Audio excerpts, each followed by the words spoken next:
महायुतीतील 11 जागांचा तिढा आज सुटण्याची शक्यता आहे। संध्याकाळपर्यंत जागा वाटपाचा फॉर्म्युला जाहीर होईल अशी माहिती सूत्रांनी न्यूज 18 लोकमतला दिली। राष्ट्रवादी अजित पवार गटाची तिसरी यादी जाहीर झाली आहे। तिसऱ्या यादीत 4 नावांची घोषणा करण्यात आली। यात गेवराईतून विजयसिंह पंडित, फलटणमधून सचिन पाटील, पारनेरमधून काशीनाथ दाते तर निफाडमधून दिलीप बनकर यांना उमेदवारी देण्यात आली आहे। नंदुरबार जिल्ह्यात काँग्रेसनं उमेदवारी जाहीर केल्यानंतर कार्यकर्त्यांनी नाराजीचा सूर लावलाय। किरण तडवींचा प्रवेश झालेला नसतानाही त्यांच्या उमेदवारीचं गौड बंगाल काय, असा सवाल विश्वनाथ वळवी यांनी केलाय। यावेळी त्यांनी अपक्ष लढण्याचे संकेत दिले। खासदार नारायण राणेंचे दोन्ही पुत्र उद्या उमेदवारी अर्ज दाखल करणार आहेत। कुडाळ मालवण मतदारसंघातून माजी खासदार निलेश राणे उमेदवारी अर्ज भरतील, तर कणकवली देवगड वैभववाडी मतदारसंघातून नितेश राणे अर्ज भरणार आहेत। महाराष्ट्राच्या विधानसभा निवडणुकीत पुन्हा एकदा महायुतीचंच सरकार बनेल असा विश्वास माजी आमदार प्रमोद जठार यांनी व्यक्त केला। तर राज्यातील सरकार केंद्र सरकारच्या विरोधातील आल्यास राज्याचा विकास रखडतो असा टोला त्यांनी महाविकास आघाडीला लगावला। आमदार सहस्राम कोरोटे यांना काँग्रेसच्या पर्यवेक्षकांसमोर गोंधळ घालणं भोवलं। या प्रकरणानंतर सहस्राम कोरोटे यांचं तिकीट कापण्यात आलंय। काँग्रेसनं तिकीट कापल्यामुळे कोरोटे नाराज आहेत। परळी विधानसभा मतदारसंघात मुंडे भावंडांची डोकेदुखी वाढली आहे। भाजपच्या प्रदेश सचिव राजेश देशमुख यांनी पदाचा राजीनामा दिलाय। त्यांनी जरांगेंच्या भेटीनंतर परळी मतदारसंघातून अपक्ष लढण्याचा निर्णय घेतलाय। मराठ्यांच्या पाठिंब्याशिवाय राज्यात कुणीही सत्तेवर येऊ शकत नाही असं वक्तव्य मनोज जरांगेंनी केलं। दलित, मुस्लिम, मराठा एकत्र आल्याशिवाय एक जात निवडणुका जिंकू शकत नाहीत। 30 तारखेपर्यंत कुणी अंतर्वालीत भेटीसाठी येऊ नका असं जरांगेंनी सांगितलं। संजय शिरसाट यांनी अंतर्वाली सराटीत जाऊन जरांगे पाटलांची भेट घेतली। यावेळी दोघांमध्ये खलबत झाली, तर भेट घेण्यात काहीच गैर नाही असं वक्तव्य संजय शिरसाट यांनी केलं। आंबेगाव विधानसभा मतदारसंघातील बंडखोरी शमवण्यात महाविकास आघाडीला यश आलंय। खासदार सुप्रिया सुळेंच्या मध्यस्थीनंतर अखेर रमेश येवले यांनी निवडणूक लढण्याचा निर्णय मागे घेतलाय। भारतीय जनता पार्टीसोबत खूप वाईट अनुभव आला असं म्हणत माजी आमदार रमेश थोरातांनी भाजपवर टीका केली। शरद पवार जो निर्णय घेतील तो मान्य असल्याचं थोरातांनी म्हटलं। माळशिरसमधून महाविकास आघाडीकडून उत्तम जानकरांना उमेदवारी देण्यात आली आहे। दरम्यान निवडणुकीत 1.5 लाख मतांनी विजय होणार असा विश्वास जानकरांनी व्यक्त केला। परतूरमध्ये काँग्रेसचे माजी आमदार सुरेश जेथली यांनी अपक्ष निवडणूक लढण्याची घोषणा केली। परतूरची जागा ठाकरे गटाला सुटल्यामुळे जेथली यांनी बंडखोरी केली। श्रीवर्धनमध्ये मनसेकडून फैसल पोपेरे यांना उमेदवारी देण्यात आली आहे। श्रीवर्धनमध्ये पोपेरे यांचा सामना मंत्री आदिती तटकरेंशी होणार आहे। नाशिकच्या निफाड पिंपळगाव मतदारसंघातून राष्ट्रवादीकडून विद्यमान आमदार दिलीप बनकर यांना उमेदवारी देण्यात आली आहे। त्यामुळे महायुतीत निफाडची जागा कुणाला सुटणार या चर्चांना पूर्णविराम मिळालाय।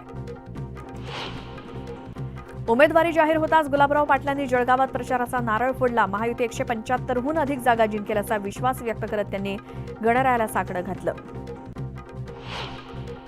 उमेदवारी अर्ज भरण्यासाठी आता केवळ 2च दिवस शिल्लक आहेत। आतापर्यंत महायुतीकडून 216 तर महाविकास आघाडीनं 236 उमेदवारांची नावं जाहीर केली आहेत। बीड विधानसभा मतदारसंघात मनोज जरांगे पाटील यांच्याकडे 17 जणांनी इच्छुक म्हणून मुलाखत दिली। हे 17 जण सोमवारी आपला उमेदवारी अर्ज दाखल करणार आहेत।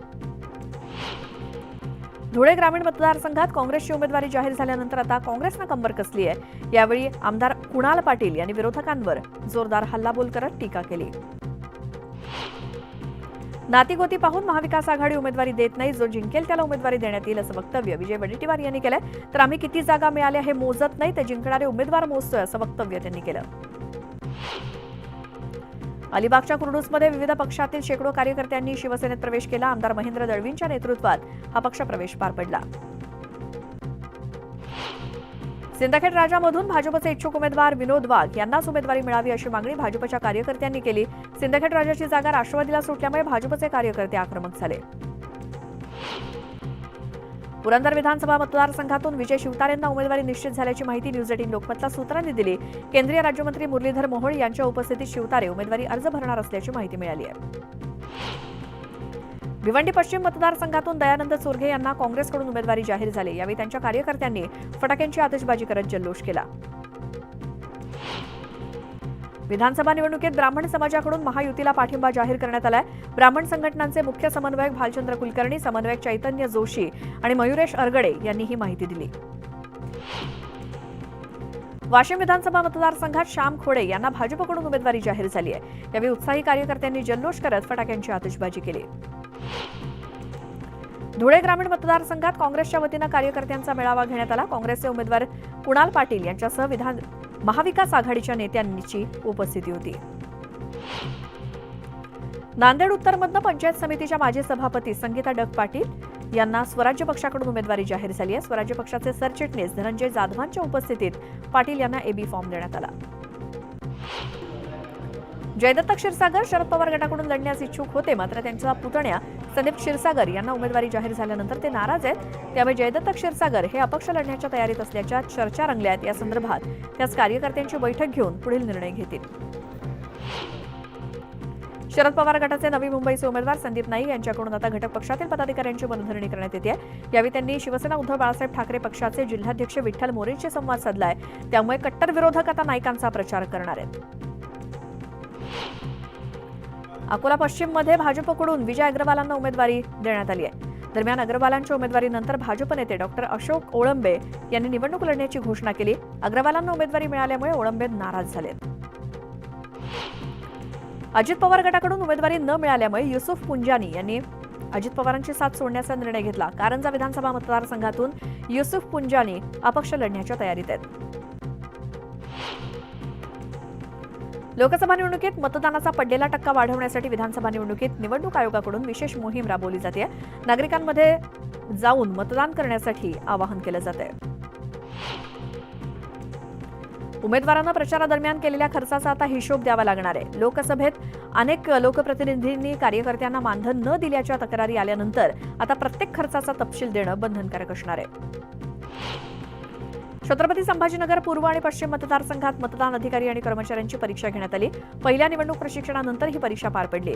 या परीक्षेला 2445 कार्यकर्त्यांनी कर्मचाऱ्यांनी हजेरी लावली। दरम्यान 200 कर्मचारी परीक्षेत नापास झाले। जयश्री थोरात यांच्यावरती केलेल्या वादग्रस्त वक्तव्यामुळे संगमनेरमधलं वातावरण तापलं। यावरून जयश्री थोरात यांनी संताप व्यक्त केला। माझ्या अब्रूची तोडफोड केली, त्याचं काय असा संतप्त सवाल त्यांनी केला, तर न्याय देण्याऐवजी गुन्हा दाखल करता असा उलट सवालही त्यांनी केला। जयश्री थोरातांविषयी आक्षेपार्ह वक्तव्य करणाऱ्या वसंत देशमुखांना पोलिसांनी ताब्यात घेतलं। स्थानिक गुन्हे शाखेनं ही कारवाई केली। अहमदनगर जिल्ह्याच्या बाहेरून त्यांना ताब्यात घेतल्याची माहिती मिळाली आहे।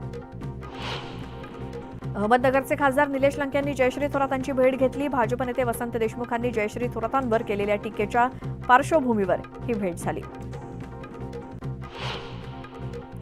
काँग्रेस नेते नसीम खान यांनी संजय राऊतांची भेट घेतली। आगामी निवडणुकीच्या पार्श्वभूमीवर दोघांमध्ये चर्चा झाली। आमदार योगेश कदम यांनी विरोधकांवर सडकून टीका केली। कोकणी माणूस हा शिवसेनेसोबतच आहे, त्यामुळे येत्या 23 तारखेला निकालानंतर सर्व गोष्टी स्पष्ट होतील असा टोला त्यांनी लगावला। संघ आणि भाजपमध्ये सर्व काही अलबेल असल्याचं आरएसएसनं स्पष्ट केलं। जेपी नड्डांच्या विधानाचा संदर्भ देत वादाचं वृत्त फक्त माध्यमांमध्येच आहे असं म्हणत संघ सरकार्यवाह भोसबळ यांनी स्पष्टीकरण दिलं। लाडकी बहीण योजनेवरून भाजपनं काँग्रेसला डिवचले। योजना बंद करण्याचा काँग्रेसचा घाट असल्याचा व्हिडिओ जारी करत भाजपनं आरोप केला। भाऊबीजेचा संदर्भ देत भाजपनं महिला मतदारांना साथ दिली आणि हा व्हिडिओ सोशल मीडियावरती चांगलाच व्हायरल होतोय। एक मोठी बातमी येते। उपमुख्यमंत्री देवेंद्र फडणवीस वर्षा बंगल्यावर पोहोचलेत। मुख्यमंत्री एकनाथ शिंदे यांच्या भेटीसाठी ते दाखल झालेत। महायुतीचा तिढा आजच मिटणार असं दिसतंय। देवेंद्र फडणवीस एकनाथ शिंदे यांच्या भेटीसाठी वर्षा बंगल्यावर आलेत आणि महायुतीमधील 11 जागांचा तिढा आज मिटणार अशी शक्यता आहे। आजच महायुतीचा फॉर्म्युला ठरणार अशी देखील माहिती मिळते आणि त्यासाठीच देवेंद्र फडणवीस हे मुख्यमंत्र्यांच्या वर्षा या शासकीय निवासस्थानी पोहोचलेत आणि उरलेल्या 11 जागांसंदर्भातला तिढा आजच सोडवला जाईल आणि फॉर्म्युला देखील आजच घोषित केला जाईल अशी शक्यता आहे। त्यासाठी देवेंद्र फडणवीस हे मुख्यमंत्र्यांच्या भेटीसाठी वर्षावर पोहोचलेत। अधिक माहितीसाठी जाऊयात, आमचे प्रतिनिधी तुषार उपणवर आपल्या सोबत आहेत। तुषार, महायुतीचा फॉर्म्युला आजच फायनल होणार का? श्वेता, महायुतीचा फॉर्म्युला, कारण की जो महायुतीमध्ये 11 जागांचा तिढा बाकी राहिलेला आहे तो तिढा देवेंद्र फडणवीस आणि एकनाथ शिंदे हे दोघे मिळून आजच फायनल ठरवतील।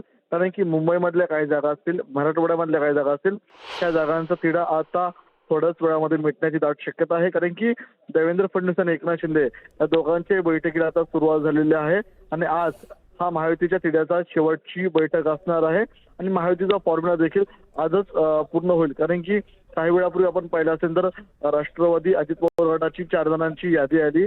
त्यानंतर भाजपाची काल देखील यादी आली. मात्र आता जी दुसरी यादी येणार होती तो काही जागांवरून तिढा अडकला होता, त्यामुळे ही यादी थांबवण्यात आली होती. त्यामुळे भाजपाची देखील यादी आजच येण्याची दाट शक्यता आहे. त्यामुळे काही जागांवरती महायुतीच्या प्रामुख्याने एकनाथ शिंदे गट असेल किंवा भाजप असेल, मुंबई संदर्भातला जो तिढा होता तो आज मिटेल. एकनाथ शिंदे यांच्या शिवसेनेला मुंबईतले काही उमेदवार हे भाजपाकडून जर निर्यात करायचे असेल तर ते उमेदवार देखील निर्यात केले जाणार आहेत.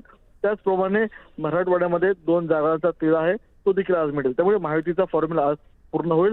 बरं. एकनाथ शिंदे, देवेंद्र फडणवीस यांच्या बैठकीला आता सुरुवात झालेली आहे. तुषार, या सगळ्या माहितीसाठी धन्यवाद.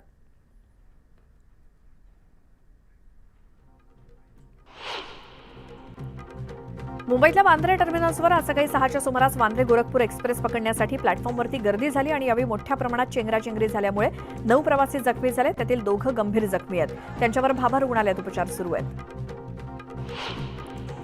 संजय राऊतांनी रेल्वे चेंगराचेंगरी प्रकरणात रेल्वे मंत्र्यांवरती निशाणा साधला. चेंगराचेंगरी झाली त्याची सर्वस्वी जबाबदारी रेल्वे मंत्र्यांची नाही का, असा सवाल त्यांनी केला. तर रेल्वे मंत्री बुलेट ट्रेनच्या मस्तीत असल्याचा हल्लाबोल त्यांनी केला. येवल्यात राज्य उत्पादन शुल्क विभागानं मोठी कारवाई केली. ट्रकचा पाठलाग करून 16 लाखांची बनावट देशी आणि 41 लाखांची विदेशी दारू जप्त केली. नाशिकमध्ये झालेल्या अतिवृष्टीमुळे भाजीपाल्यांना फटका बसलाय. बाजारपेठेतील भाजीपाल्याची आवक घटल्यामुळे ऐन सणासुदीच्या काळात भाजीपाल्याच्या दरात मोठी वाढ झाली आहे. इथे एक छोटासा ब्रेक घेऊन आपण लगेच